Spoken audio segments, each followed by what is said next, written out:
not challenge, it's just flip them on. There's a photographer, so let's go over it. Over the years, we had many Cupras, but we did not have an SD all-wheel drive. So basically a station wagon all-wheel drive. So it's quite special. So thank you very much for bringing this over, so we can have a go in it.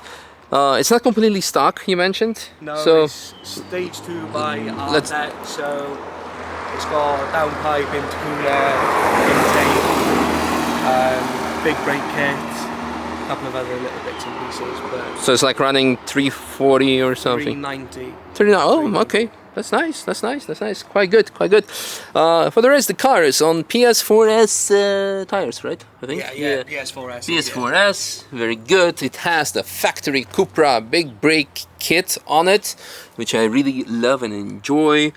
Sparco wheels. Mintex pads, you said? Yeah, Mintex MRF 1801s. Nice, nice.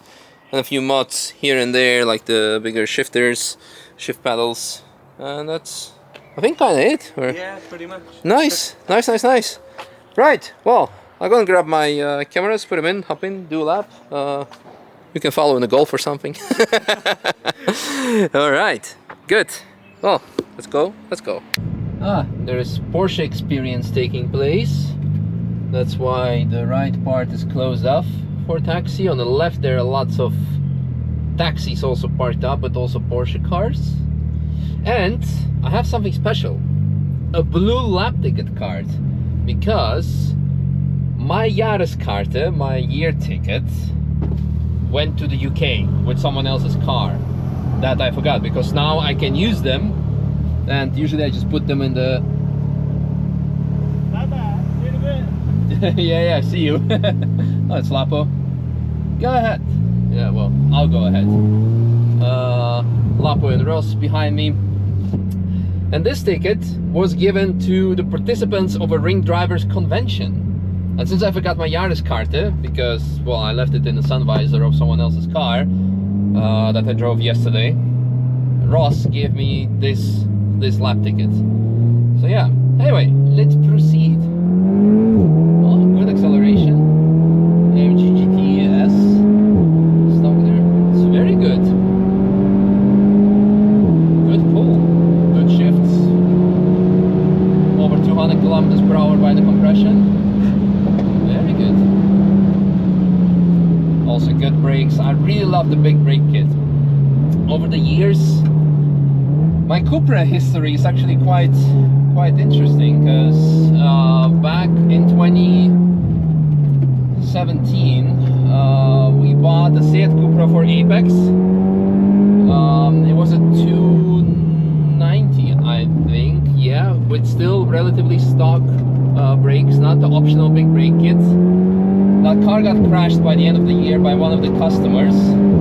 But there was always a big issue with the brakes. They were getting really overheated. Then later we picked up a Cupra 300 with an optional big brake kit from factory and never had any issues. So if you are in the market for getting a Cupra, I highly recommend to get one with a big brake kit, because after that you just need a pad change and that's it. Very nice driving by the Cayman ahead of us. So we now passed Hotzenbach, which is a very corner sensitive section, and the car handles quite nicely. It doesn't have like too much understeer for an all-wheel drive car, power enough, but I'm really surprised by the Cayman ahead of us. It's going very nice.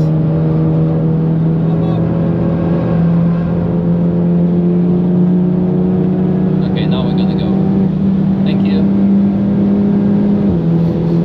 Smell some brakes. Hope it's not us.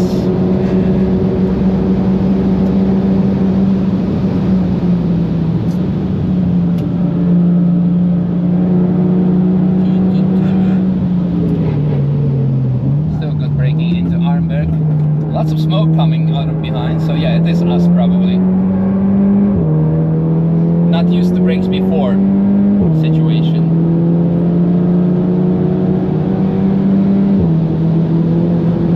Still gonna take it easy through Foxhole through here. No need to take it flat on the car in the first lap. Brakes performing still good, so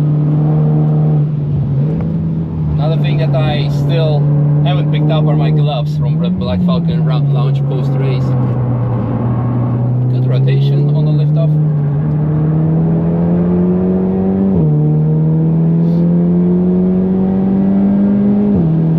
Another came in ahead of us.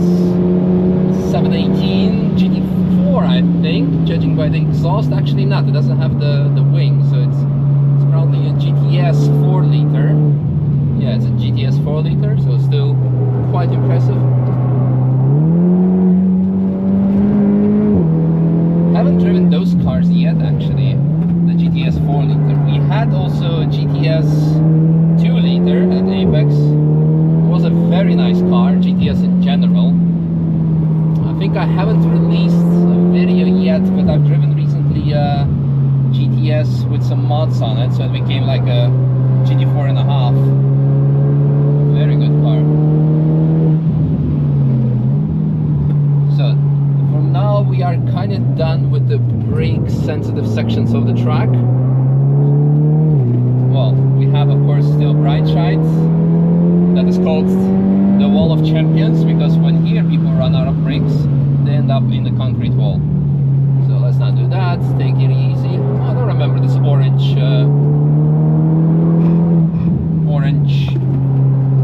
marking on the wall. Alrighty. Now we can let the brakes go down, but also ahead. This is a very brake sensitive section over here, hard braking into Bergwerk. So here I'm always super cautious with other people's cars if the brakes are unfamiliar, because you do not want to mess things up.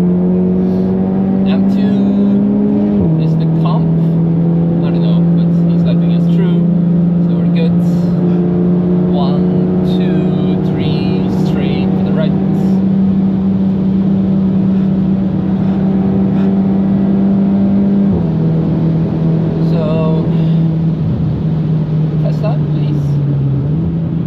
Please pass. Okay. We're 122 degrees on the oil right now, which is for these cars is not horrible. On a hot day they would get up to 135. I remember racing with a Cupra eventually also. 135 is still, with the modern technology, it can have that, but today is not that hot, so I don't know if the car has additional oil cooler or not. Here was a big one yesterday. Golf GTI blew up its engine and spilled lots of oil on track and took out 2 other cars with it. So yeah, not ideal. We have another yellow flag, or not another, we have a yellow flag. We still have people sitting there on the tower. That was is this the end of the yellow flag? Probably, because he is cleaning up the cones. The marshal is cleaning up the cones so we can proceed. Here's marshal, other marshal also leaving, so I assume we're good to go. The problem with TF is that you do not have green flags. So you don't know if you can actually go. You just need to go when you've seen the accident or you don't see any other yellows anymore. So in this case we should be good. Alright. Lippeman challenge. Or not challenge, it's just Lippeman. There's a photographer, so let's go over it. Some yellow, orange, lighted Audi TT. Don't know if he still didn't recognize the fact that he passed the yellow zone, or there's actually something wrong with it. So always pass the orange lighted cars with caution.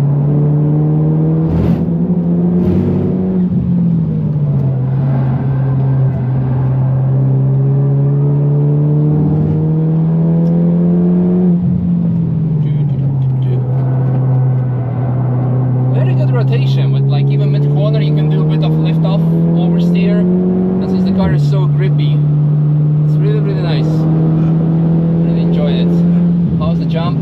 Not gonna jump too much.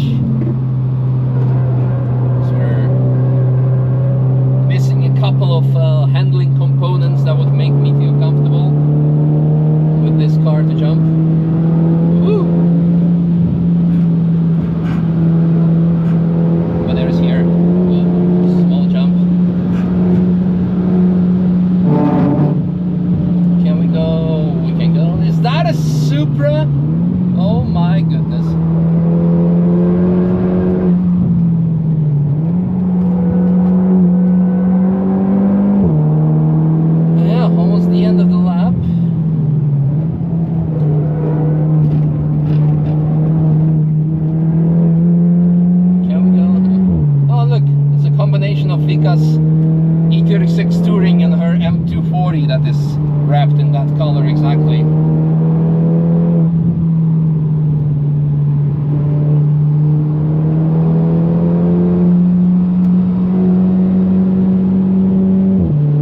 It's the F, we're not racing, but I see he has a massive rear view mirror inside, but he's not using it. Anyway, I think I've said everything I needed to say. The car is really good. By the essence, the Cupra ST all-wheel drive is an ST, is an estate, is a family car essentially. You don't, it's not a track car, because if you want a track car, you buy just a 2-door version, and not a, or a 3-door and not a 5-door version, and then you're gonna track with it. So you do feel, of course, that this is not as nimble and well handling as the normal base model of the car. Oh no, 106 didn't make it till the end. The big sad. Lots of Porsche cars. Yeah, so we need to realize that this is a family car and not a track car. So it does what it needs to do and beyond for the street, of course. And you can still occasionally take it for the track. Everything works. Brakes smoked a bit because, yeah, I guess they were never used this hard before. Because for the rest, the pedal remained firm. The power remained also constant. We dropped to 111 degrees of Celsius on the oil temperature, 110 by now. So the heat management is quite good as well. So yeah, overall quite happy that I've finally done a lap with the ST. And there's that. So now I need to figure out how I'm gonna get my Yaris Carta back from UK. But I can go to the info center and request a new one, just without the design. And I want my wife and my dogs on it to remind me not to do silly things when I drive cars on the ring. Anyway, hope you guys enjoyed the video, and see you in JDM things. See you in tomorrow's one, where I don't know what's gonna happen.